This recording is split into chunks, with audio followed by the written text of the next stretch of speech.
Are you ready for another episode of the Burritos and Coffee Podcast, man? Because I am. I'm ready. Today's the day. Man, I had the craziest epiphany yesterday. So before I get into all of, business stuff, I'm going to say about this epiphany, because it was crazy. So I was thinking, okay,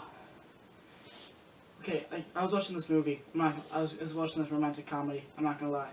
It was called, Last Night, or The Last Night, or something about it, where it was about, this married man who was tempted by this woman who he worked with. Shocker. I mean, it's basically every movie on the planet now. But the interesting thing was that it was starring Sam Worthington from Avatar and Terminator Salvation, and his wife was played by Keira Knightley. She was in Pirates of the Caribbean, as well as Finding a Friend for the End of the World. And the woman who Sam Worthington's character worked with was played by Eva Mendes, who was in Too Fast, Too Furious, and All About the Benjamins. And the interesting thing, if we were to compare Eva Mendes to Keira Knightley in the most respectful way possible right now, is that Eva Mendes has bigger features than Keira Knightley. And when you think about it, the male brain is pushed towards Eva Mendes, mainly because if you think about a bigger butt means bigger thighs, which then allows a healthier baby, because the bigger thighs would be able to push out the baby, making it healthier, as well as the woman surviving. And because of the bigger breasts, that would mean that she would have more milk to feed the baby. And that's why the male brain goes there, is because our survival instincts is to go towards females with bigger attributes, so then our child will live. And it's kind of weird when you think about, because Keira Knightley is the complete opposite of that, but also still very beautiful, and still anybody would be willing to marry her. But it's kind of interesting how we're in the year 2016, and we're surrounded by different shapes and sizes of males and females. And when it comes down to it, evolutionarily, wouldn't people with smaller attributes be killed off?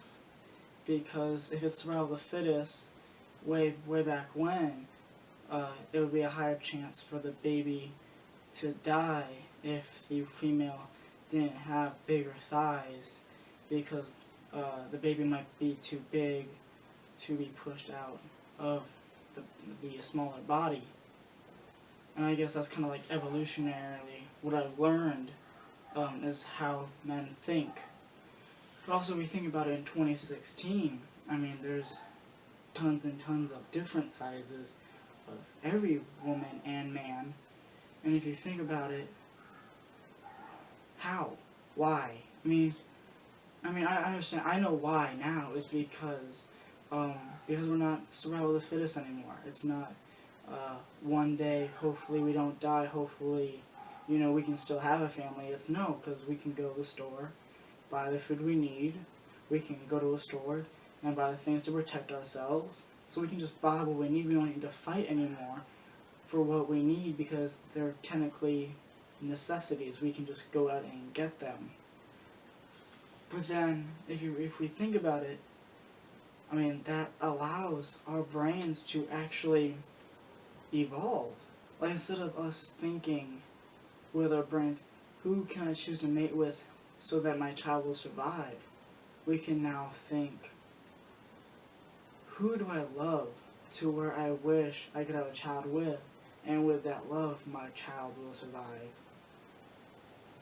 And if people say nowadays that we're so close-minded and that we only want this, we only want that, that's not true. Because if we think about it, centuries ago we were choosing our mates in hopes that our child would survive, and now we're choosing our mates to then know that we feel love to have a child. So it's completely backwards. But then, because we're still in 2016, we're surrounded by perfect bodies all of the time. Like, we can go on Instagram or Facebook, and right then and there is usually a top 10. Male, female, doesn't matter, they're a 10. Because they work 8 hours a day on perfecting their bodies.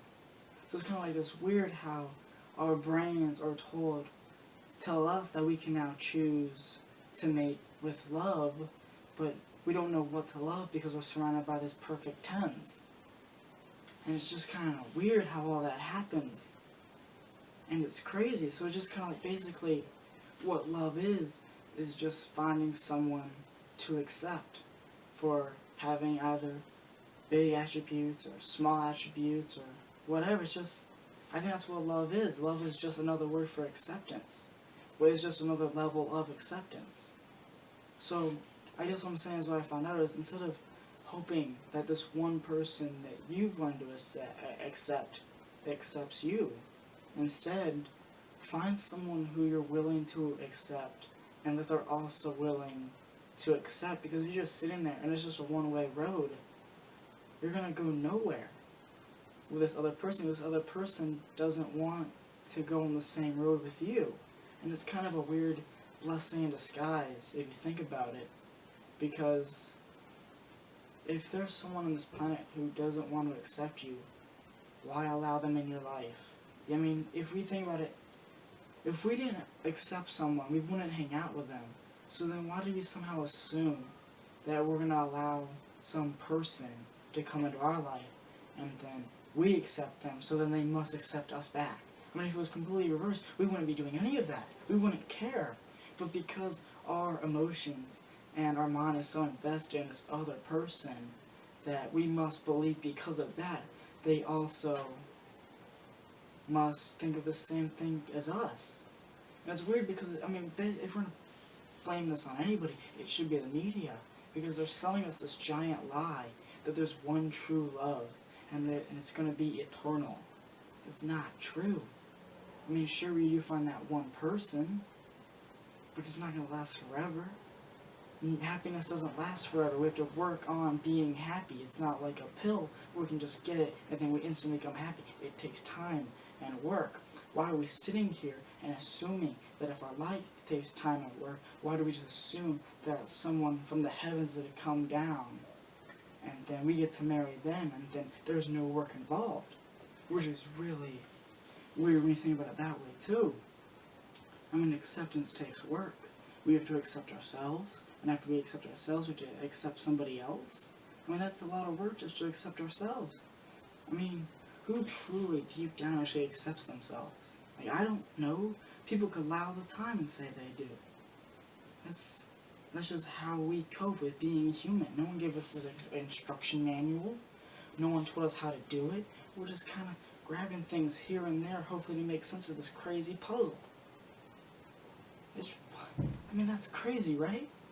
I mean, if you think about it, like, if we just accepted everybody for who they were, there'd be no problems. Nobody would care, because we accept. Like, no one can change the way I think, except for me.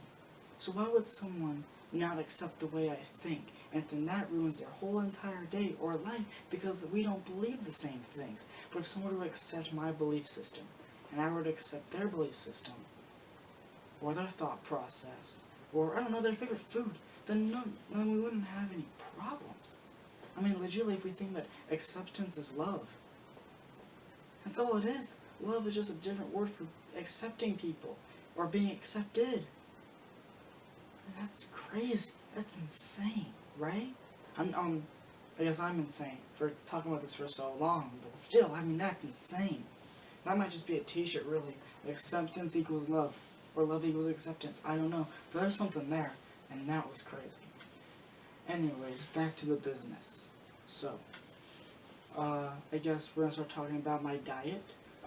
Went really well this week. It went awesome. I'm super proud of myself. I ran 4 times a week. I cut I stopped eating after 9:30, which I'm really happy about. I also, started eating better lunches, slightly, kind of. That was the hardest part. Between 11 a.m. and 6 p.m. was the hardest part of my diet. So from 11 to 3, I had work, and it was just like really stressful, and it was hard to keep up momentum at work. And then from 3 to 6, like, I'm too tired, and I'm exhausted, and I'm annoyed, and then I go home, and then all there really is cereal. So then instead of making something for myself, I just drown myself in cereal. So, I mean, that's kind of like the plan for this week, is to somehow keep eating better between 11 a.m. and 6 p.m. And today's Monday, and it went really, really well, and I'm proud of myself for that. On the last episode, I talked about the challenge of watching a stand-up special, and I decided to watch Tom Segura's Mostly Stories, and it was really interesting to watch, because I haven't really watched Tom Segura since I started doing stand-up, and I didn't realize how different his, the way he handled himself and the way he stood on stage, because to be honest, I'm so used to watching Nick Swartzen, and he was like all over the place, just kind of moving around and running and jumping and stuff. While Segura was just so comfortable, just kind of standing still. Like, he didn't really move ever. He didn't do any act outs a lot. It was really interesting just kind of watch him just kind of stand there, and he legitimately controlled an entire room just standing there, and it kind of made me realize of how many different types of comics there are out there just by the way they stand, or how they hold the mic, or how they hold themselves. I mean, it was as if he was just talking, and it was kind of beautiful in a way of how he just stood there and talked, and it was amazing, and it was funny, and it made me think, and it really kind of opened my eyes to a different way to kind of perform, and it was really cool. And I hope whoever did follow the challenge watched the stand-up special and, I don't know, at least laughed or had a good time watching it, because I know that it's like one of the coolest things to actually watch stand-up. It's actually like one of my favorite things to do. To me, it's just so much fun. You just kind of sit there and laugh and just kind of let all the things kind of bothering you just kind of go away, and just kind of allow someone else to enter your brain for a while. That was really cool. I'm really happy to say that I now have a new kind of intro into the podcast. It's not something very elaborate. It's something very simple that I hope will soon morph into something truly amazing. And I'm really excited to see the process of where it goes. So I'm going to play it for you right now. Welcome. Please take a seat. Once you are seated, resume to press play. Welcome again. Thank you for pressing play. Welcome to the most fascinating podcast you will ever hear in your entire life, the Burritos and Coffee Podcast. Enjoy. Alright, cool. Yeah, so that was it. I'm really kind of proud of it. I mean, it's very simple and basic, but I mean, just kind of the idea hit me and I just kind of ran with it, so I'm really happy I did. And, so you know what? Before I end this, just again another Brazen Coffee Challenge. Find a new genre of music to listen to. Anything, really. If you're used to country, listen to rap, I guess. Or if you're used to rap, listen to jazz. Or, I don't know, if you're used to bluegrass, listen to techno. I don't know, just anything. Just kind of find an artist that you truly hate, and then listen to their albums and find one song you like of theirs. Or just listen to one song and try to find something you like about it. I don't know. Whatever you have to do to just open your mind just a little bit, do it. I mean, why not? I mean, I know I was talking about it, but believe you me, next week you're going to find out about it anyways. So why not let's go on this crazy, wacky journey together of all these weird challenges and little things that I happen to say all the time. Let's have some fun, you know? You only get to live once. Why live in a box when you can live in a hexagon, or an octagon, or a rectangle, which is just a bigger box? I don't know why I said that one. That doesn't make any sense. But anyways, you know what? Why not just live in a bigger box? Make it simple. Live in a bigger box. Why not? sometimes the same box gets boring. Make that box a little bigger, it's a lot more fun. So you know what? Live in a bigger box.